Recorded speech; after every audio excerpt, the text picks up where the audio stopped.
Talk shoes. Recorded live. Hello and welcome to the Castle Dracula podcast. On this podcast, we talk about horror movies, vampire movies, and all-around awesomeness. And this week, we begin our Sexy Vampire Retrospective with the very first adaptation of Sheridan Le Fanu's Carmilla. Asterisk, we will discuss that later, I swear. But I say, the first adaptation of Sheridan Le Fanu's Carmilla, Roger Vadim's surreal 1960 French-filmed Blood and Roses starring Mel Ferrer and Annette Vadim. What a strange movie. Can somebody tell me how to pronounce Vadim? Vadim? Roger Vadim? Yeah, let's go with okay.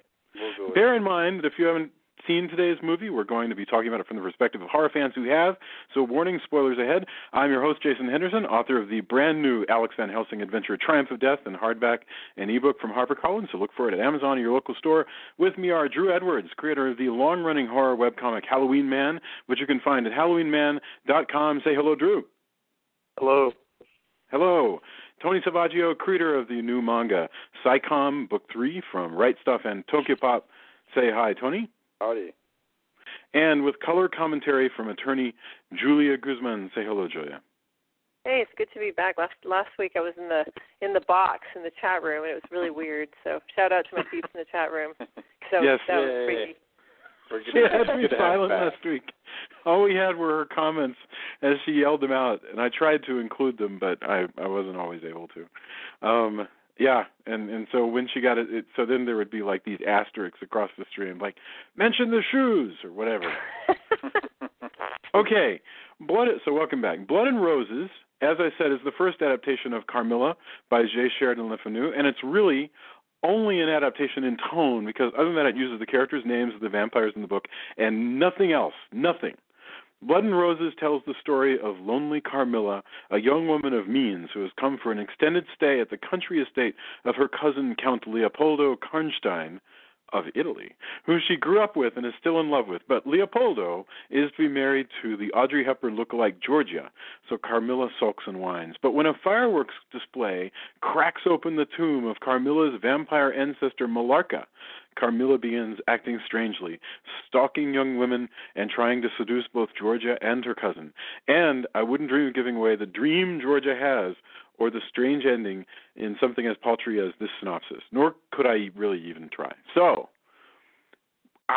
this one is going to be one of the toughest movies for us to discuss. I'm dying to hear your first impressions.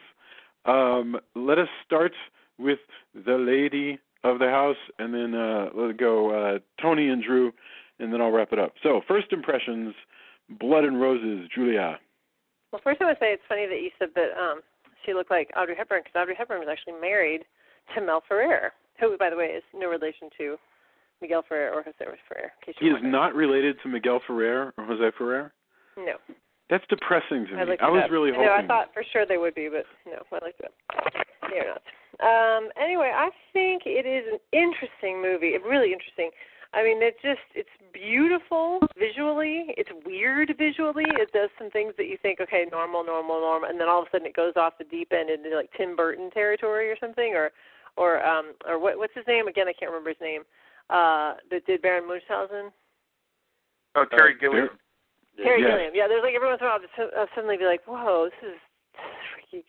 And so I found it very entertaining.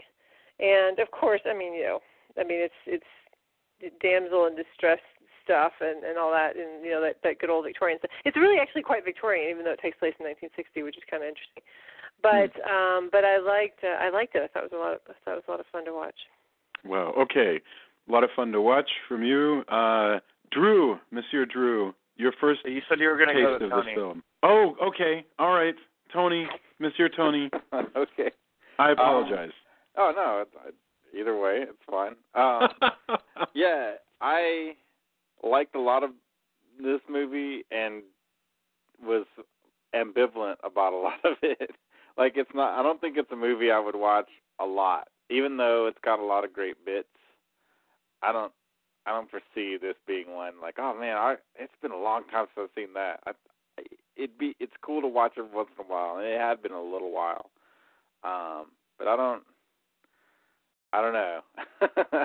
I'm conflicted as far as did I really enjoy it, because I dislike liked a lot of the characters, but as a visual movie, it has some really awesome craziness in it, which is really There's cool. some things that are begging to be stolen in this movie, Yeah, aren't there? definitely. I mean, you know. And I think they have probably. They've probably also been stolen in some kind of crazy fetish videos too. With No doubt. And whatever, but we'll get to that later. But it's visually really striking, and randomly it was off, and now it's back on Netflix Instant, which was cool. Yes. That's how we watched it as well. I tried it again, and then I was like, "Hey, look, it's back just in time." So they knew. I have no we were explanation for that at all. Okay, so now, Mr. Drew, tell us what you thought of this obscure 1960 French horror film. Well, first, I have to say Blood and Roses is one of the best titles for a vampire movie ever. Like, that has to be said. That is a great title, and I plan, next chance I get, I am stealing it for the title of a Halloween Man story. I don't know when, but just at some point. There is a new Blood and Roses movie, by the way. There's two Blood and Roses movies? There's a movie from the 90s called Blood plus Roses, in the same way that we had Romeo plus Juliet. I thought there was another one too. A new yeah, one. I know. That's my response as well. Blood plus Roses equals vampires. Florence plus the Machine. There's no effing way I'm going to watch a movie called Blood plus Roses. I can tell that is not. What about Blood plus Roses equals vampires? Did you watch that movie? It just depends. It depends on if it were like a section from like This American Life, then maybe. But I don't know. Okay, so this movie is not at all what I thought it was going to be. I was expecting kind of a. And before we started recording, Jason made an excellent comment because Hammer didn't really, or what we thought of Hammer as Hammer didn't really exist yet. But I was expecting kind of a Hammer knockoff in the vein of some of the Just Franco movies, how those are. But what I got was kind of like it would veer in between being something you would think would be on Mystery Science Theater 3000. Like as far as being like a schlocky horror film, and then it would just go into these points where it would just be like the most beautiful art house movie you've ever seen. Yeah. And in a lot of respects, it actually reminds me of a vampire movie from the 90s, Nadia, which is very much kind of that same flip-flopping. Yeah, we want to cover that. That one's awesome. But I enjoyed it. You know, I'm very glad that I've seen it, and I would definitely think, you know, when you think you're vampired out, that this would be the movie to go to, because it's almost a vampire movie without vampires in it. It is. You're right, because there's no fangs, there's no bat, there's no any of that. No, so, yeah. There's not even really a proper castle. There's no like, and not a lot of what we think of the adjacent, no crosses, none of the, as far as the Hammer goes, there's not women wandering around in a cemetery with lots of cleavage. It's very different, and, but at the same time, it does, if you're jonesing for a vampire movie, it does hit, enough of the right notes to where it will definitely sate your craving for a vampire movie. But it's a very weird movie. I mean, that's the best way to describe it. Definitely, it's a weird movie. It is weird. Okay, all right. So my first impressions are and yes, it is a weird movie, but I don't want to give the impression that it's a completely surreal movie. Like there are some surrealist movies that you'll go to and it's impossible to tell what's going on, like because the movie is literally just interconnected images, like Koyaanisqatsi. This is not the Koyaanisqatsi of vampires, although that would be awesome.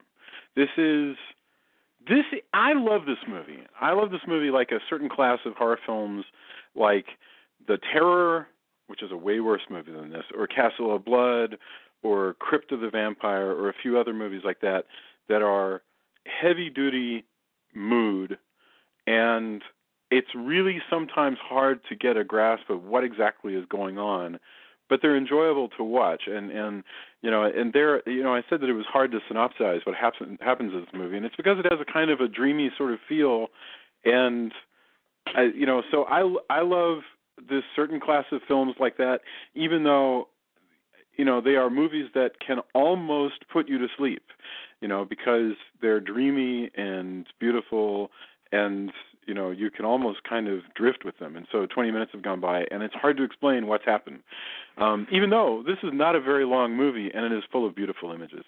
So, and I think it benefits greatly from being way too late for all the vampire movies of the 40s, so it's not borrowing from them, and it's just a little too early to be able to rip off all the Hammer vampire movies. So it's just kind of its own weird little thing, in color, in gorgeous color, right here. So let us kick it off. Go ahead. Go ahead. Sorry. No, kick it off. No, go crazy. What was your question?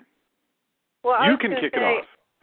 Okay, I will kick it off with the question of, is it even really a vampire movie? Because the fact is, she's not a the central question, yes.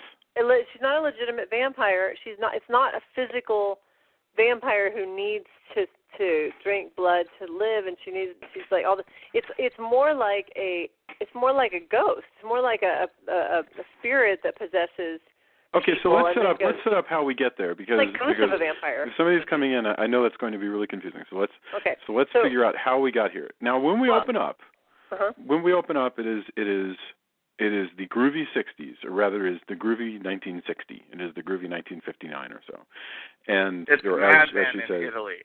Yeah, it is. It's the age of jets and rockets, and a bunch of groovy, rich Italian German people are hanging out at their amazing chateau, which has a beautiful pond, and they have awesome rockin', 1959 clothes and awesome wigs and everything, the girls do. And they all are hanging out and being modern and telling, random stories about ghosts in their, vampires of the past. That's not how it starts. All right, tell me. It starts with the Milaka speaking in the plane. She's flying to Rome, and she's saying, I am Milaka. I was around 500 years ago. I'm around now. The old world is the world of spirit, and now this is the new world. And so, yes, now we do. We open with that prelude on the plane. Right. And so you're right. It establishes that this entire movie is a flashback. So immediately, which totally didn't occur to me until now. No, but anyway, not a flashback. She's saying that I'm 500 years old, but now I'm going to Rome. And then they go to Rome, and then the rest of it's in Rome. Yes, but it's the plane ride that we see at the end. Really? I didn't even think about that. Yes. Anyway, so we start. You're totally right. We start with that. I am Millarca. I lived a long time ago, but this is the age of jets and rockets. So we head to the jet set people in Italy who wear modern clothes, but in this beautiful ancient setting. And anyway, we've got the love triangle set up immediately. All right? And the first thing that happens, there are really only 3 set pieces in this entire movie, and we'll go through them one at a time. There is the ball. There is the whole sequence when Carmilla, after the ball, is possessed by Millarca or something, whatever the heck is going on there. And then there's the dream. And that's the end of the movie. There's really, there's the ball, there's the whole sequence where she's possessed, and then there's the dream. So the ball is this whole sequence where Carmilla, the young woman who is in love with her cousin, is fussy because she's jealous, and she finally goes to the ball to scandalize everybody because she is wearing the wedding dress that belonged to her ancestor, who was known to be a vampire. And, and her cousin basically insists that she go, and he's like, you need to stop pouting and everything.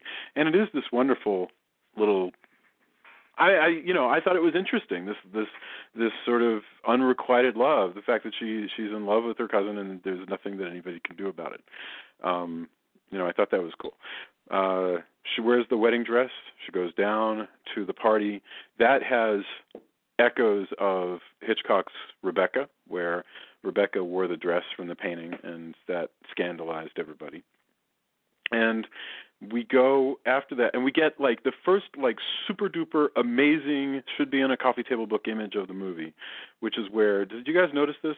Where Carmilla walks across this path that crosses in front of a pond in the, outside. And there's that. Her reflection. Yeah. Yes, and there's that amazing reflection that it's amazing. This is this astonishing vision that I don't even know if it's on the web somewhere, but it is an amazing just shot of her walking out, across the courtyard and being reflected. I want to back up a little though and add a couple of pieces that I think are important to the synopsis you've given thus far. Mm-hmm. One being that Carmilla tells the story of Milaka. Before that, she puts it Milaka as Milaka, I guess. She tells a story, and she says, or even before that, they say, because I'm confused by this, is why I want to bring it up. They say that everybody believes in vampires, and so nobody wants to come to this house because this is where all the vampires used to live, the Karnstein vampires. And but all the vampires were killed with stakes through their hearts back in 1765, except one, and it says this one got away, Milaka, and she got away somehow. So then the question I have is, why on earth, if she got away, is there a crypt with her body in it, supposedly, there at the thing? Why, if she got away, does she have a grave? That they then free. Maybe because she's a vampire and she has to have a grave. No, why is her grave there? Like, why is there a grave there if she escaped? Possibly that's how she escaped, like by basically going into. Oh, you think maybe she just hid out in a grave, in a crypt. In a cave grave. But it even had her name on it, though. It wasn't just a random grave. It said something like, "For my love, Milaka," or something like that. It had her name on it. I don't know what to tell you. I think that might be a Here flaw. lies my love. Here lies my love, Milaka. That's what it says. What it is it's a mistake. That's what it was. The script editor was not getting his morning coffee that day, and they made a mistake. I think you may well have spotted an error in the script. Because you're right. By the time she is going up to explore the graves, there's no mystery about the fact that her ancestor's grave is right there, even though in the story she told earlier she said her ancestor got away. Well, look, maybe her ancestor got away and then was buried later, and this is her grave. No, they didn't bother to stab her through the heart at that point because they were over it. They were over the whole vampire thing. They were over it, but I think that Drew is correct that this is that was a piece of dialogue that probably shouldn't have been there. There's also the fact that it's a shame, though, because that little ghost story is probably one of the best bits in the whole movie. Especially I love, things were tops when we were vampire. The sort of glib attitude they have about it. I love that. I love the business. How they're all, how they joke, and they're these wonderfully glib, rich dudes in an Italian villa, drinking their wine and laughing about how once they were vampires, and this is just the kind of stuff I just fall in love with. I loved all that stuff, and it's still a good ghost story, like the scene where. Go ahead. The other thing that makes it a ghost story is that the ghost of Milaka is actually talking to Carmilla. I mean, she's communicating with her. She's telling her to put on the dress. She's having this conversation with her, even though it's a spirit. It's a disembodied spirit, which is why, again, I say it's less a vampire movie and more of a ghost movie because. I think this movie, though, goes back to a lot of different, like, older vampire, like pre-Bram Stoker vampire lore, because, I mean, there are definitely versions of vampire or vampire mythology in folklore in the world that are more like spirits and ghosts. Yes. And, even the bit with the flowers and the roses, a rose will always wilt in the presence of a vampire. That's actual vampire folklore. It's just kind of more obscure than, a vampire can't stand garlic and a vampire can't stand the sight of a crucifix. Right, because that doesn't even apply. I mean, that doesn't even apply. She kills the young maid, whatever, Lisa, when she's wearing a cross around her neck. In broad daylight, or actually in the morning. Broad daylight, That's one of the things I liked about it, though, is that this is more. It's like a vampire movie. It almost what a vampire movie might be like if the novel Dracula was never written. I thought exactly that, Drew. That's well, maybe not those exact words, and I think that's well said. Well said, because I was thinking this is a different tradition, and yeah, it is exactly like this is vampires from the perspective of people who have not lived in the post-Dracula cinema world, or have completely ignored it, and because your classic vampire tradition is all about vampires bringing pain to the for those who have survived you, that it's sin that gets acted out in life and brings punishment to your family after you're gone, in the form of you rising up as somebody who will haunt and damage your loved ones. And that's really what happens here. This Millarca is assuming that it is what it appears, that Millarca is an evil spirit that is haunting her descendants. She just damages everybody around her, and it starts with the family. I loved the scene. I thought it was really beautiful when Carmilla, like early on, she narrates what it would be like for Millarca, her the ancestor, to come in and walk through those doors and they move the camera around. I just thought that was cool. I thought there were all kinds of neat tricks going on here that were very impressive. None of them expensive. You could do this whole movie in your living room yourself, with the possible exception of the dream sequence at the end.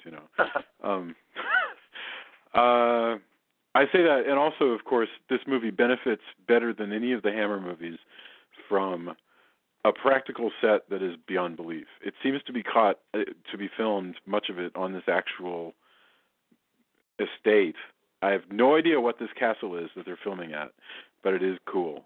I loved all the crypts. I loved the big reflecting pond. I mean, it's, it really feels like this is a place that you could go to, and there's very likely to be, vampires wandering around in the woods. Okay, so basically what happens is, on the night of the ball, Carmilla goes wandering up into the crypt, and they're having fireworks because of this pyrotechnic genius, or pyromaniac, we may call him, who's setting off, half a billion fireworks, and he damages all the crypts. Anyway, go ahead, Tony. Yeah. Well, but in context, he's been the fireworks. He says that for 500 years they've been the fireworks people. Yeah. Yes. And so he's not just doing it. At some point. No, it's true. Now, even he's like, I'm disgraced. When things, when things go awry, he's willing to, almost go blow himself up because he can't. He really does seem like 500 years this has never happened. By the way, I love. There was such a typical guy thing that they find out that in fact what happened was the reason all this the fireworks went awry is because they set off some old explosives that were left over from like the war or something. And I love that in typical guy fashion, he goes. They're like, how are we going to get rid of the rest of the explosives that haven't exploded? And he's like, well, can't we just blow them up? Can't we just blow more stuff up? That'd be awesome. He does. He goes, why do you need that castle? You don't really need that castle, right? We can blow it up. Blow stuff up. It is very funny. He's like, you really picture him just like on the edge of a detonator, because they're like, we should call the army and the munitions people. And he's like, or, I could blow everything up. That'd be awesome. Anyway, when that happens, Carmilla is wandering around down there, and so the bombs that are left over by Nazis get triggered by fireworks, and that in turn cracks open an old crypt. She walks down.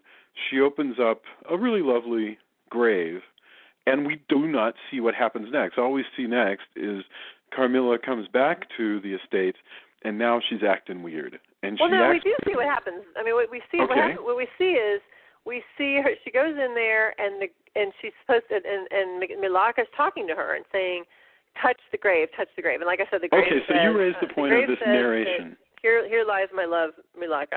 So then she touches the thing, and the stone immediately slides off, and then you see it from the perspective of Millarca getting out of the grave, coming toward Carmilla. And at first, Carmilla looks happy, like she's like kind of pleased. But then, as she approaches her and gets closer, we cut away and you hear Carmilla scream. So up until that point, she's sort of entranced by the whatever it is she's seeing, whatever apparition of Milarka. And then Milarka attacks Carmilla and I guess takes her over sort of. I mean, it seems like Carmilla is actually still there somewhere maybe, but then at various points they say she's dead, so I'm unclear about that. Well, but, it seems like a gradual thing because they have that scene where she's doing the sort of, Renaissance style dancing, yes. which is great. But she's also a little befuddled on how to use a record player. Yes. So, no, absolutely. I thought at that point, I literally thought that since we didn't see exactly what happened, I thought that old Milarka had come back to life and had just simply taken Carmilla's place and was pretending to be her. But then later Carmilla has memories of her childhood with her cousin, so clearly the memories are still there. I think she's possessed. Although I mean, you could make the argument that Milarka took her place because they did make a point of saying that they look alike. But I think you're right that she's possessed. I agree with you. I think it's just a ghost. I don't think there's a body down there. Well, she's possessed by this vampire spirit and then starts becoming a vampire herself, or point of fact, starts becoming Milarka.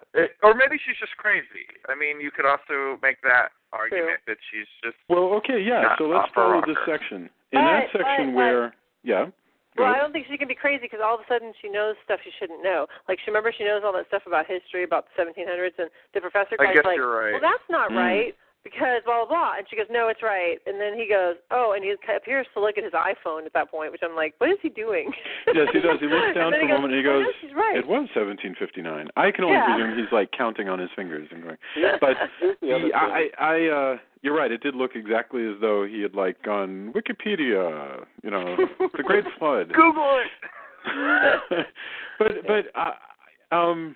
Well, here's another theory, by the way, that I had written down. And I wondered, and you guys can shoot me down if you want, but also throughout the whole thing, her cousin, she constantly is hitting on like before. I wondered from the beginning if they didn't mean that the person who really escaped, because she says that her cousin, who is also Karnstein, right? Uh-huh. That they were all vampires, and that he, after she got away, after she died, that he had several lovers. And I always wondered if maybe they kind of also wanted him to be a vampire, and that a lot of this could be like because if he was a vampire, like he could hold the doctor guy who always just agrees with whatever he says. Like anytime he says something, the doctor's like, yeah, that's right. Hey, orange juice tastes like apple juice. There's a medical explanation for that. Just whatever random thing he says, the doctor seems to be like, yes, I do think she's crazy, whatever. No, he is a complete Basil exposition. That he is there for no other purpose but to just push it along. And so I wondered, like, it would be an interesting kind of thing if, who knows what really went on, but if, he is actually a vampire. He's held that doctor in thrall to say whatever because regardless they end up together in the same manner that it's almost like he is that guy, even though it's very interesting. It's strange, like it might have almost been a more interesting movie in some ways if that would have been one of the twists. Like, well, I'm. Right, and the only piece that would keep us from assuming that is that she claims that she grew up with him. But it doesn't quite work. Right. But I've seen twists that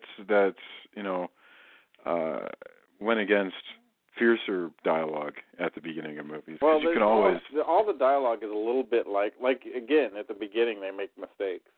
Yes. So I that's the problem that we're watching a French movie.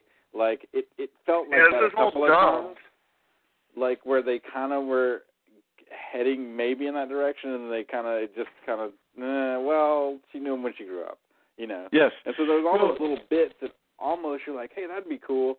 Well, I guess that's not it, and it adds just to the weird surrealism, I suppose. There is a wonderful scene. Basically, she does 3 bits while she's out there. She kills the girl. She appears to attack her. We don't know how, drinking her blood, leaving those marks. She also appears to toss her off a cliff because they find the body at the bottom of a cliff, which I think is kind of cool. Then she has this long sort of romantic evening with her cousin where she laughs and she jokes with him, and he says, I really love my fiancée Georgia because she saved me from myself. And it's a nice scene. It's very nice, and that's why she's so sad. And see, that's another reason why, when he says all these things like, oh, she saved me from herself, like there's all these little bits that I'm like, oh, maybe. I like your instincts, Tony. I like this notion. It doesn't really, it never really gels. Plus, why isn't Georgia ever jealous? I'm just like, do you really see what's going on? And she even admits it later on. She's like, yeah, I always knew. It's like, well, hey, how about not having so many parties or letting them hang out in the bedroom together? I mean, the way Georgia goes, I should be jealous of you, but I'm not. Hee. There's a certain weird. Well, never mind the fact that this is his cousin. Yeah, no. Yeah. Where in Italy is Alabama? No, but to be honest with you, that's not that. I mean, Frankenstein. Maybe they weren't first cousins. Maybe they're second cousins.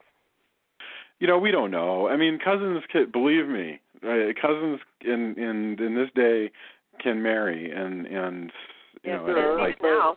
It's still not creepy in this movie. I mean, it's not creepy. It's very I don't know. Yes, it is quasi-incestuous. In this movie, it has an incestuous feel, and so when he tells the story, we're like, oh man, remember when they were cousins? That's just how it is in our family. And George is that's why. great. That's why it's assumed that they're not going to have a relationship, and that when he does kiss her, he's like, oh, I'm sorry, it's just that you're naked, so I couldn't help myself. All of that, yes, but again, oh man, I'm going to bed. You guys after telling the story about how in your family cousins are weirdos. Yes, and the fact that you're making googly eyes at one another all evening and playing piano and nuzzling. All right, see you in the morning because I'm in for the night, and off she goes. I got to say, by the way, Georgia, that girl, I love Georgia in this movie. I think she's cute as a button, cool. And all the scenes that are outside. Yes, Georgia on my mind. Thank you for that. That did not. Well, when Jamie and I were watching it, every time someone would say Georgia, we'd always go, Georgia. That's awesome. But she is so cute, and there's a scene outside where they're catching a fox or some other barbaric thing like that, and she's wearing these Mary Tyler Moore capri pants and stuff like that. And suddenly the whole movie looks like a Virginia Slims commercial. It really literally takes on this cast, and it's so incredibly mod, right? And then, it's wild. This movie continues to sort of defy your expectations for a gothic horror film. Well, it's cool too because they're all in like period costumes. But because the ball is a costume ball. 60s music, right? Right. Yes. And at first I was like, wow, that's really crazy. And they don't start playing ball music until she puts it on. She just happens to have a record around. I don't know. Yes. And she changes out the record she was listening to, which was, cool 60s music. And then, oh, by the way, let's do some dancing like we used to do. Some Renaissance dancing. Yeah. And then Leopoldo, that is funny. Like, hey, cousin. Leopoldo picks up the choreography better than the So You Think You Can Dance people, I swear. He's like, oh, I've got it. Check this out. Again, see, that's why I wanted that twist. Is he would remember that if he was. Man, Tony, you are on it. You are on it. If you were rewriting this movie, you have landed the end because it does need another twist, and that is it, boy. That is the fact that he picked up along with our Omen TV series, we'll start to finance the remake of Blood and Roses. Yes. You could do an awesome remake. This is one of those ones where it doesn't quite all gel, but it's so cool that you could do neat stuff with it, and it wouldn't suffer, I think. Well, I mean, it could under the wrong person, but there's a bunch of movies that don't need to be remade. They're getting remade anyway. If people are going to remake movies, you kind of hope they take something like this that has a lot of really awesome bits and turns it into something with even more awesome bits. Yeah, just that kind of. Like one of these days, we'll have to do a remake series, because I would certainly like to list off what I think makes a good remake, but that's a whole other discussion. Yeah, I would love to do a remake series, and now, could you do this without the if you made it less surreal, would it still have the magic? Maybe not. But you would have to keep the weirdness. You have to keep it French, basically. Yeah, exactly. So is it possible that some of the confusing dialogue at the beginning, she ran away and she was never seen again, or whatever, or do you think it's possible some of that dialogue is muddled because we're watching a translation of? Maybe, but you know what? The more I think about it, the more Tony's theory makes everything make sense. Because honestly, if it was the tomb says, "Here lies my love, Milarka." So if the guy's a vampire and he didn't die, and so he whenever she died or whatever she did, he buried her. He put her in the crypt, and then he's still around, and he's still like Leopoldo. That'd be awesome, because that would actually make it make sense that she escaped from the villagers, and then he got her and put her away. Into the remember, the only person who says so he can go marry other fiancés or whatever. Yeah, see, that would make sense if that panned out. That would make sense if she kept killing his fiancés, then he'd be like, "Dude, I'm going to put you in his crypt so you stop killing my fiancés." Exactly. Yes. But So, wow. All right. So that all of this culminates after she strikes out with her cousin, because they have this scene. He kisses her and he leaves, and she's more depressed than ever. And they announce, "We are going to elope to Italy right away." And she's very upset with this. And so now it is time to seduce Georgia. Although also she seems to just kind of want to seduce Georgia anyway. So we get this amazing bunch of stuff. First we have this scene in a greenhouse where so they've been having a lovely sort of afternoon together. Like a lot of rich people in these 60s and 70s Italian movies, they have nothing to do but wander the countryside and make out in greenhouses. And ride horses and scare the crap out of horses. Yes. Right. Oh, that's something else that happened. Yes. They the horse, all the animals are afraid of her. But she's hanging out with Georgia, and it's rainy, and they go into the greenhouse. And this movie has so little sex, and yet it is such an erotic movie. She just comes within a dime's breadth of kissing Georgia, and then they get interrupted. And it's awesome. Well, she does kiss her. Because she kisses the blood drop. Because she's got a blood drop on her lip. And so she kisses her, and she says this, and you hear her thoughts of how this is not enough. This one drop of blood is not enough for me. I need more blood. But I mean, and she had also taken, I guess, I'm assuming she had drunk from the servant that she killed earlier, which is Lisa. But again, that by the way, that scene was so. Is it Jason or Michael Myers or both that moves so extraordinarily slowly and yet always seem to catch up to everybody? that would be the both of them. Yeah. She walks so slowly through the forest, and Lisa's running away from her, going, "No." Oh no, she has this. I call it the Batman power. She has this thing where she can just suddenly be over there, and then suddenly she's standing right behind you. And it's even played, I think, for laughs in the greenhouse at one point, where Georgia is standing there. I'm sorry? Yes, Georgia turns away, and then she turns back. Yes, yeah. Georgia walks away from her and seems to leave her, and then she's suddenly aware, and the camera just pans over, and Carmilla's just sort of standing right next to her at her shoulder, and it's so creepy and odd that it gets it gets a laugh for me. I've never seen it in a theater, but it's funny. I mean, it's like for Swan funny. It makes the hackles stand up on the back of your neck. And she does that again. She does that with Lisa when she's stalking her through the woods. So she has some weird magic, surreal game as far as stalking people. But so she nearly kisses Georgia, or I guess she kisses a spot of blood off of her lip. But it's not like a full-on lesbian vampire scene, or else we would call this the lesbian vampire retrospective. And because the next 4 movies, by the way, all lesbian vampire movies. I don't know if anybody knows what you're in for. Sexy vampires, but you have to be a lesbian to be sexy. Unless you want to get Frank Langella in there, yes, we're going to. So that's why we're not doing I Twilight. still think we should do that movie. Maybe we should do Frank Langella right after the Karnstein trilogy. Yeah. Another way to put it is this is going to be the Karnstein retrospective, interrupted, however briefly, by the hunger. But anyway, okay. So what's left is they're going to elope. So Carmilla needs to like get business done right away, and so she attacks Georgia in her sleep by means of what? Of entering her dream, I guess, in order to like transfer her spirit. But we don't know about that. Basically, what we do know is that we've entered Georgia's dream, and the narrator, who I wish the narrator didn't exist because I think the movie would be better without the narrator. But the narrator says, go ahead and dream or whatever, and we enter the dream.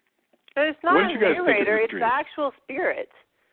I mean, it's not an omniscient narrator. It's actually Milarka, what she's saying to people. But it's a narrator. It serves a narrator function. I totally could have done without it. If you did not have that, I think this movie would be even more confusing than it already is. Mm-hmm.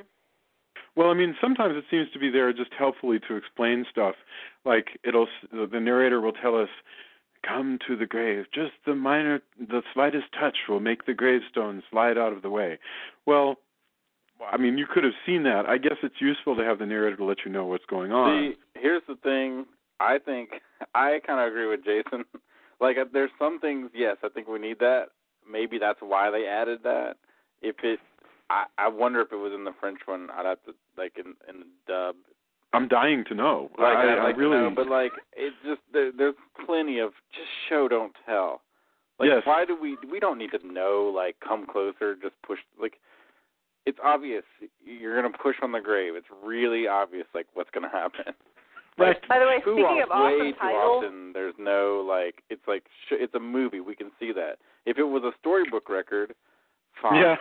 And no, but that's not the point of that. That's not the point of that. The point of that line is not to tell you, oh, by the way, the stone will move if you touch it. The point is to tell you that Milarka is making her do that. She's not doing it of her own accord. She's being guided by the spirit. I agree with Julia on this. I think that it serves its purpose. We're evenly divided on it. Maybe it just could have been, I guess, having some direction of delivery would have been nice. Because oftentimes for me, it felt like a storybook record. I didn't care for the narration. I really thought I'm going to go with Jason on this. Like I agree that what is supposed to happen. Yes. I agree on what it's supposed to do. I'm just saying, execution-wise, it would have been nice. I wish it would have been handled a little differently.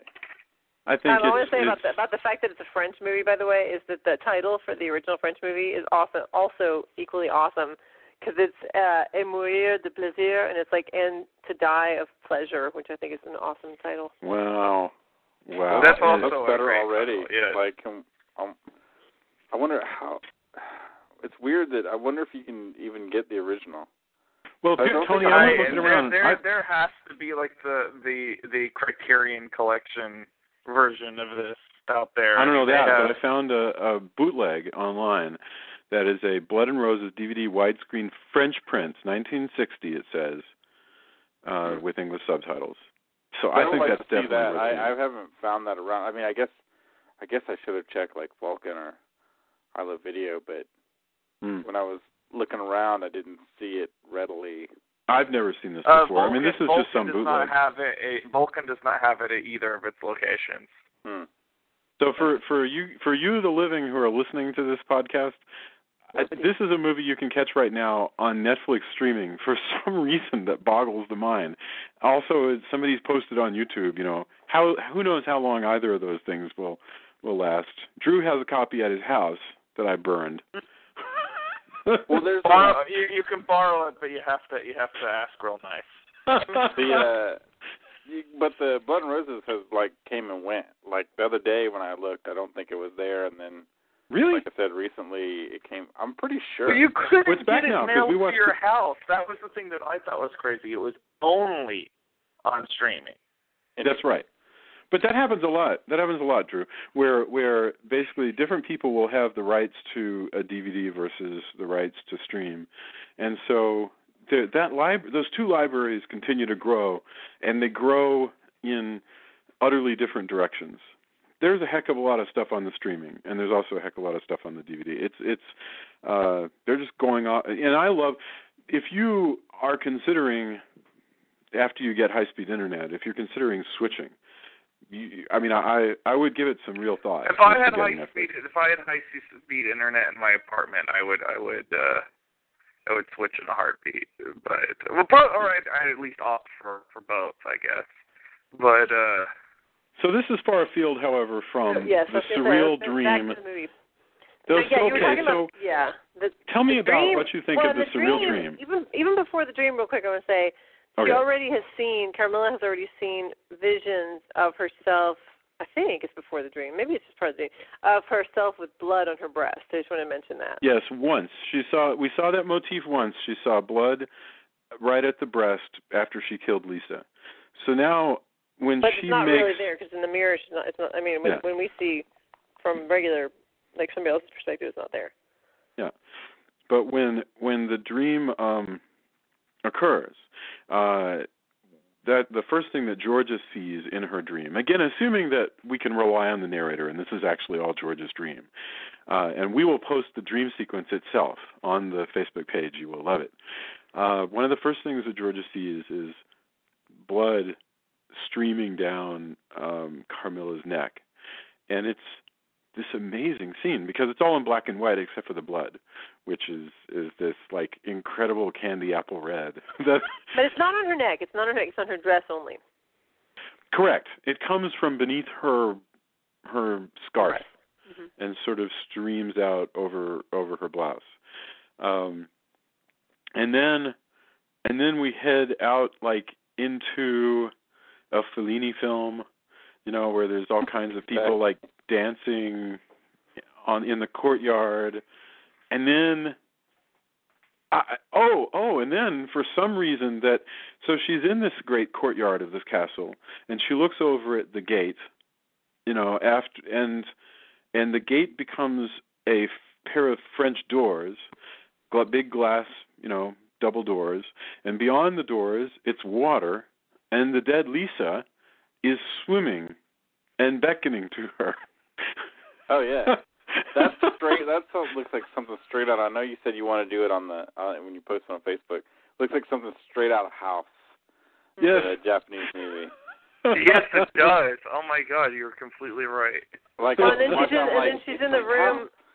She's in the room of nurses that grab her, or the nurses grab her and bring her into this room of like these silver, like robot-looking nurses. Yes. With red gloves. And red, everything. It's visually. Yeah, the gloves are red. Oh my God, yeah, the gloves are, so this is the thing that's in black and white, but the gloves are all the people, even in black and white, the people are sort of painted silver. There's some interesting color work. I mean, I can't say enough about how whacktastic the color is in this dream sequence. Well, this is lots of movies have dream sequences in them. This is one of the few that I actually feel it seems like an actual dream. Like it has that dream logic to it. Yeah. It's magnificent. It doesn't seem to be going out of its way to just impress us with crazy images. Instead, it's really genuinely because before she gets to the surgery, she walks down a long hallway that seems to be people waiting, waiting maybe to be treated or waiting for whatever. And so it makes me think again of the plague and of waiting for treatment or medicine. And then inside the surgery room, suddenly you're faced with all this modern equipment, the whole, all the breathing apparatus and all that stuff. And then we get the line. Oh, go ahead. You were going to say something, Drew. I thought you were. Well, then there is my favorite line of the entire movie, which is where, Carmilla is wearing the mask, and Georgia, who's been having this dream, walks up to Carmilla and says something like, Carmilla, what's going on? I don't remember. And Carmilla takes off the mask and says, in this amazing French accent that I would never do in my life, but the French accent really sells it. She goes, I am Millarca. Carmilla is dead. I killed her on the night of the ball. And it is somehow, even though you know that that's what happened, because you've been watching the whole movie, that hits me like a freight train. There's something just so satisfying about her, reveal of the mystery, all in, 3 sentences, that just is fantastic, And then they embrace, and then after the dream sequence, the movie just sort of wraps itself up really quickly to the sequence that Julia talked about earlier. Can somebody explain to me how we get rid of Carmilla after this? Well, they're bombing they're letting off these landmines, and Carmilla decides to go wandering around the graveyard again. Yes. And a landmine goes off, and she falls over on a tree and gets impaled in the heart. And then there's the reveal of our young lovers as they fly to Venice, that Millarca has now possessed Georgia because she is holding this rose in her hand while they're on the plane, and the rose starts to wither and die. Right, and the narrator, of course. It's just narration, yeah. We get but the impression also. I have to say, before they fly away, though, there's a scene where somebody, I can't remember who the character is, tells the guy, Leopoldo, that it's all his fault that Carmilla went so nuts because he didn't let her down gently enough or something. Yes, the doctor. She was crazy. There's a couple things. Well, the doctor's talking about how crazy she is at first. Yeah. Yes. And how she should be committed, which kind of fits. It's kind of an interesting kind of juxtaposition with the whole hospital thing. Mm-hmm. And then you get the impression that her wandering off was the kind of well, if it looks like I'm dead, then I can free myself from this body and possess Georgia. Yeah. And which again would also because it's weird. You almost again want to say that he knows, but then she's like, haha, he doesn't know. But this is cool because I gotta say, I did not like this guy Leopoldo at all. He's kind of a jerk. He's a jerk. He's when those girls are running around, the girls that wear the garlic, and they're running around, and he's like, "Where have you been? Why are you even outside?" And then he grabs one of where have you been? He grabs her and shakes her by the arms, and I'm like, yes. These little teenage girls that I'm presuming work for him or something. I don't know. Well, they're servant girl. I liked actually those two girls. I thought that they were fantastic because they're just just running. Well, the whole servant, that's actually another part of the story that I really liked. It was very Downton Abbey, with the whole all the servants kind of gossiping about everybody and all that. That was a really neat little plot going on there. I agree, because you had the guy who's kind of taking care of the grounds, the groundskeeper guy, and those girls who kind of almost end up being they don't actually fulfill the same thing. They're almost kind of the Greek chorus kind of foil. Yeah. They say things in the background and they're funny. They're vaguely funny. They're great. And by the way, what's his name? Giuseppe, the groundskeeper guy. Yeah. If this were a Paul Naschy movie, that guy would be getting a lot more tail out of this movie. This movie would be well, if this was a Paul Naschy movie, Leopoldo would close, be a werewolf, and he would get in a fight with Carmilla at the end of the movie. but it's close, isn't it? I mean, when you're watching this, doesn't this seem like a Paul Naschy movie? No, it does remind me a lot of a Paul Naschy movie. Yeah, it's like a Paul Naschy movie with none of the Paul Naschy stuff in it. You know, it's like these guys are going to shuffle on out at 4:00, and Paul's going to come in with his crew, and they're going. Yeah. So, boy, we got to do some Jacinto Molina movies before our day is done. But yeah, so I liked that character, even though not enough is done with him. There's not enough cheese-tastic eroticism in this movie. I kind of feel like it needs to shove forward. Well, you have like this sort of quasi Bridget Bardot looking blonde wandering around, and then you said she looked like Audrey Hepburn. I think she looks like a 10-cent version of Liz Taylor. But you have these sort of like knockoff American va-va-voom starlets, and it's not nearly as cheesecakey as you think it would be. But obviously this movie had some sort of, I mean, it's very schlocky, but at the same time, like there is this they're attempting to have some sort of artistic merit. So maybe they thought it's demure. I think it's demure because it's 1960. That's the only thing I can think is that even in French, know what though, there are trashy movies from that time period. So I beg to differ, sir. Okay, well, I guess it was really fair. coy. It was shot really coy. Like even when she's naked, they shoot her through the bedpost. Yes, that's right. With the big spike. You know what? They shoot her with this big spike kind of coming up through her breast, which actually is kind of reminiscent of. Now I just thought about that. Given that we did the Omen thing with the pictures would show the slashes where the people would be impaled. If you think about it, she actually has a big old spike going up through her breast, just like kind of what ends up happening to her at the end when she gets impaled. Yeah, but it's the bedpost. I mean, But I'm saying I would love to give them the benefit of the doubt. I'm not convinced.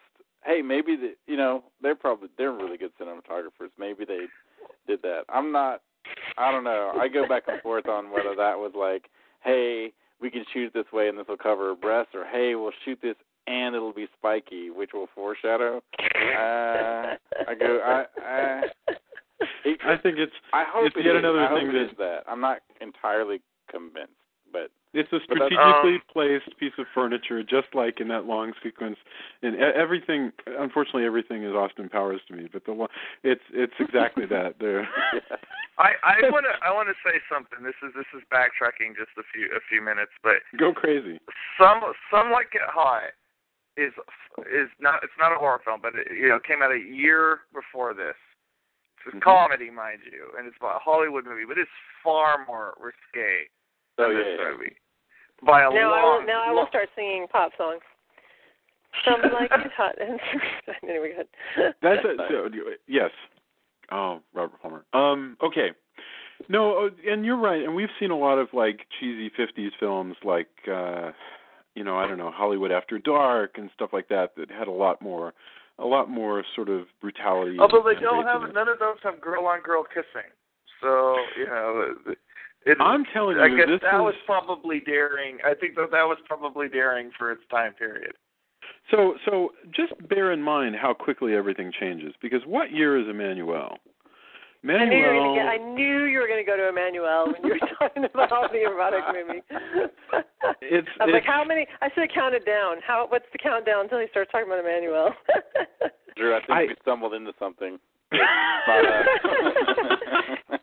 You just love all right. Emmanuel. Here's the thing. Emmanuel comes around in 1974. So it's still 14 years before that. We have Vampire Lovers, which which is another Carmilla. And the reason why Carmilla is because Carmilla is the archetypal lesbian vampire movie, right? But it's kind of the archetypal vampire novel, period. Indeed. Yes. I mean, sure. It predates Dracula, like I want to say almost 50 years. That might be a gross overestimation. But in fact, let's see. I think it's only a decade. I think it's only a decade. Oh golly, you're right. First published in 1872, and Dracula is 1897. So 15 years or so. But yeah, okay.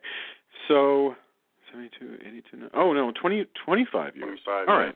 Yeah. So anyway, most of the quote unquote lesbian vampire movies are based on Carmilla. This one uses the name Carmilla. It doesn't have any of the plot points at all.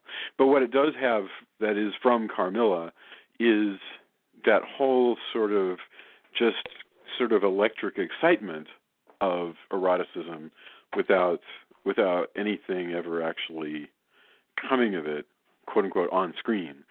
And so that to that extent, this movie captures that really well. Anyway, we should probably get to our final thoughts because we're definitely coming up on the hour if we haven't just passed it. And I've been vowing to keep us closer to an hour, which is what we vow to be. So, God, what a crazy movie.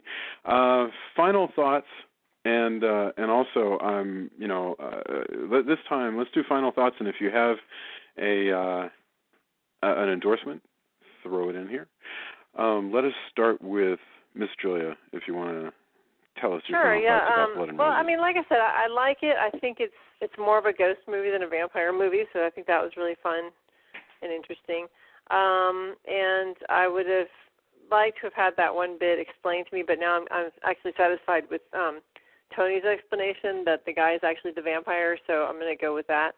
It all feel much better. And then I really liked, like I said, the little Downton Abbey kind of place. So that's my endorsement. Is if you haven't watched Downton Abbey, watch Downton Abbey. Outstanding. Tony, final thoughts. Blood and Roses. I really liked. I mean, I love all the surreal elements. The choice of where and when to add color and everything, even the color parts are kind of muted except when they're not supposed to be, and then it's just super vibrant. All that stuff really works. There's like Leopoldo's, he's such a jerk. I really hated a lot of the characters, and it's just kind of it is sensual in the fact like the way it's really languid, but again, like I'm not sure it's a movie like I would watch again and again, but it was cool rewatching it for all the like cool elements that it does have. Had you seen this movie before? Yeah, at one point I think I'd watched it when it first showed up on instant streaming, if I'm not mistaken. But I had seen it before, but it'd been a while, and I think I was amazed at it. It's a very sleepy film. If you aren't in it to win it when you first watch it, if you're watching it late at night like I usually watch movies, it was kind of hard to stay awake. But it's got so many great, just weird elements, and like I said, the dream sequence that just reminded me of House, which we had to do, which is less of a dream sequence and more of a crazy fever dream nightmare, and that's why it's awesome. But yeah, I enjoyed it.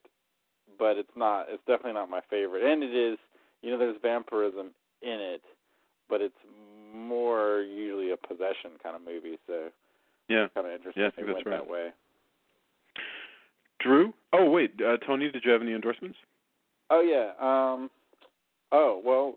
This coming up weekend on Sunday night at, if you're local, in Austin, then my new band that I'm in, which we play Japanese rock cover tunes of all kinds of Japanese rock bands, some of them anime, some of them not. We're playing Red 7 along with a really cool band, the Millipede, and another band, Ergoline, I think, or Ergoline. I'm not sure. The Millipede is one of my favorite. Yes, local bands. Their singer sings with the Hulk hand holding the mic, one of the big Hulk fists that make the sounds, and that's amazing. And they sing about geeky stuff and like G.I. Joe and Castlevania. So it's a pretty good fit. So this Sunday, And that's my new band, in addition to Deserts of Mars, so I've been really busy. Again, Psychom 3 just came out this past week. So, and if you have picked it up, hopefully please leave a message. Here There Be Monsters Con went really pretty well. Met a lot of cool people, and a lot of people were actually interested in Clockworks, you might notice. So also, if you were there and you were interested in Clockworks, write Humanoids and tell them that, yeah, hey, I could give you money if you just put it out in the U.S., because it was written in English originally. So yeah, it's not Tony like you and have to retranslate it. That's right. This is a comic book series that we wrote in English and has only been released thus far in French. Before Steampunk wasn't as big, because granted this book took 10 years to get out, and now that Steampunk is big, I have all these people going, wow, if only you had this in English. Right. Like, that would be awesome. Yes, I'm trying that every day, but every time I talk to Humanoids, they go, maybe one day. I don't think you guys write in French and English as well as you write in French, though. Isn't that, well, actually, I couldn't tell you because I don't read French. I'm just I have kidding. no idea. I might write even better. Yeah. I'm hoping one of the translations is even more awesome, whether that's Croatian or Spanish or French. Oh, that's right. German. Yeah, because it's actually made it into other languages that we speak even less, like Croatian. So anyway, yeah. That was a rambling endorsement, but if you're around, check out. And the name of the band is Pokari Shred, and we're also on Facebook. So that's my new venture with some really cool band members. Wow. Be sure and put it in and post it naturally on the Facebook page. Sure, I'll do that. And or you could post it not naturally and use the computer. Unnaturally. I will post it as unnaturally as possible on Facebook. However that is. Although that could be dangerous. Maybe I'll just... I know my husband's over there rolling his eyes right now. I can just feel it. All right. Well, that's me. Wow. Thank you. All right. Drew, did you have any final thoughts for us on Blood and Roses? This would, kind of like what I said earlier, this would be the vampire movie I would recommend to somebody who feels like they have seen literally every vampire movie. You know, it's not the first one that I would suggest, you know, if you were just sort of getting into horror movies or vampire movies, because I think that this would send you, at that point, if you were the uninitiated, kicking and screaming and pulling your hair out away from the genre forever. But once you've delved neck deep the way we have, this is a good good time diverter, and it's such an interesting, bizarre little movie. I mean, it's funny we mentioned a remake. It actually is amazing to me that someone hasn't tried to do the loud, noisy Hollywood version of this. But that's a really good point. I guarantee you it could be very, very bad, though. It would have to be... Oh, probably will be whenever they get around to it. I have I don't have an actual endorsement this week, but I have two plugs. The first one is my wife's band, Danger Cakes, is playing in the Dallas area 2 times this coming weekend. The first time is going to be Friday in Dallas at a place called La Grange. They're going to be playing with Convoy and the Cattlemen and the 1969s. Awesome. On Saturday, they are playing at Haley's in Denton with Bone Doggy and the Hickory Street Hellraisers. And both of these... I'm sorry, I was about to say that both of these are all ages. I'm wrong. The one at La Grange is 18 and up. The one at Haley's is all ages. But both of these are $7 at the door. And if you have not seen my wife's band yet, you're actually missing out, because they are one of my favorite Austin bands, and I'm not just saying that because I'm married to the band leader, but it's all female 50s style rock and roll, and my wife sings and plays upright bass, and she is phenomenally talented. So you should. What time is the Saturday show? The Saturday show starts at 8 p.m., but they will not be playing till around 10. So all ages that can stay up past 11. Yeah. Gotcha. Yeah. Well, maybe that'll my second plug is we're having a twofold trip up to DFW this week. I'm going to be at A-Fest this coming weekend, and that will be, well, it's actually Friday, Saturday, Sunday, and Monday. I'm going to be sharing a table with Shonuff Studios, which is my friend Terry Parr's art studio. And if you listen to the podcast, please come by, say hello. I'm going to have Halloween Man comics there for you to buy, so if you've never read my comic, can come by and check it out firsthand. I would love to say hello to some of our listeners, particularly ones in my old stomping grounds of Dallas. Well, okay. Remind me, and we will. And it's all about the babysitters, my friend. So let me see what we can do. It's all about the babysitters. Yes, that's right. That could be. Yeah. All right. Outstanding. I'll wrap this up really quickly because you already know what my final thoughts are, and that is that I like a class of horror films that are classy and creepy, and also that are hard to follow from moment to moment. And there are several of them, and there are, and it would be kind of weird to subject somebody to like an all-night marathon of hard to follow horror films. Wow, we have our title right there. Hard to follow horror films. This would be one, and The Terror would be one. For some reason, this movie really made me want to go rewatch Wes Craven's New Nightmare, and I have no idea why. Just thought it has to be the dreaminess, the whack test, the wacky dream stuff. When we get watched into Castle of Blood. When we get in the 90s horror, that has to be a movie we do. Oh, absolutely. I think it would probably be good to watch like all of the Nightmare movies front to back, including Freddy versus Jason. But anyway, that gets kind of rough close to the end. But Dream Warriors would be so neat, The Dream Warriors, I would, anytime. Yeah. That one. So anyway, isn't there a Hellraiser movie, by the way, where they do the Dream Warriors thing, where there's shared dreams and they can go in and I think whenever you get to Hellraiser, that will be one where you'll need to find a substitute for me because I'm not watching any Hellraiser movies.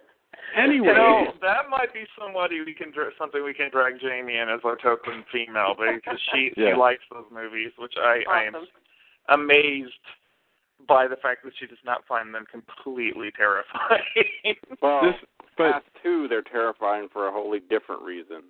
And they're terrifying. But, that's for another time. This movie... Sorry, I interrupted, Jason. No, not at all. This is a beautiful movie, and I really, really admire it. And I feel like if for your first horror movie, you'd come out with a completely unrealistic idea of what kind of movies there are out there. But this is a beautiful vampire film with essentially no vampire elements to it. I just love it. And it's a great way to kick off our Sexy Vampire Retrospective, because it is very sexy, even though it is not explicit at all. And my endorsement for the week is, of course, Carmilla, because if we're going to be doing a Sexy Vampire Retrospective, which is really just code for a bunch of remakes of Carmilla, I recommend that you read Carmilla. It's not very long, and you can get it for free on the Kindle, because it's in the public domain. And it's a beautiful novella by Sheridan Le Fanu about probably the coolest, easy plot ever made, which is rich girl wants to have somebody to spend the summer with, and then another rich girl has a carriage accident in front of her castle and decides to spend the summer with her, and turns out to be a lesbian vampire. That's a killer plot. It is so easy, and it's beautiful, and I recommend it, and it'll set you up for what we're going to talk about over the next 4 weeks. See, I really thought you were gonna endorse something with Emmanuel, but oh well. There's nothing good with Emmanuel that can be endorsed. On my shelf, among my Dracula movies, is a movie called Emmanuel versus Dracula. But I've never even watched this movie, so I have no idea if it's any good or not. And you know what? I doubt it is. I say that because it appears to have been made in 2006, and I don't think that. I kind of feel like Emmanuel is sort of something that deserves to be in 1975, and stay there. There's, I don't, but, maybe we could have a bonus. Oh God, that would be so awesome. We could have a bonus episode where we watch and review. It'd be Castle Dracula After Hours. Yes, please don't make me explain that. Please don't make me explain that one to my wife. She's an understanding woman, but I got it. Blood and Roses understanding. I don't know if she's Emmanuel understanding. Check this out. I have it. Yes, we do a Castle Dracula podcast After Hours. We review Emmanuel versus Dracula, and we claim that the MPEG that we have is a visual of the recording where we'll be showing scenes. And, of course, what we do is just an MPEG that goes with it, and that's great. But all it is just like scrambled video. Reminiscent of your boy. Yes. Need I remind you, sir, that you are a young adult author. So, okay. The funny thing is, if we have any young listeners, they're like, I don't get scrambled video. What is that? What is that? What? How does that translate to watching stuff on the internet? Because that's what I do. Say to young people. Not me. Yeah. Wow. What a wild thought. Anyway.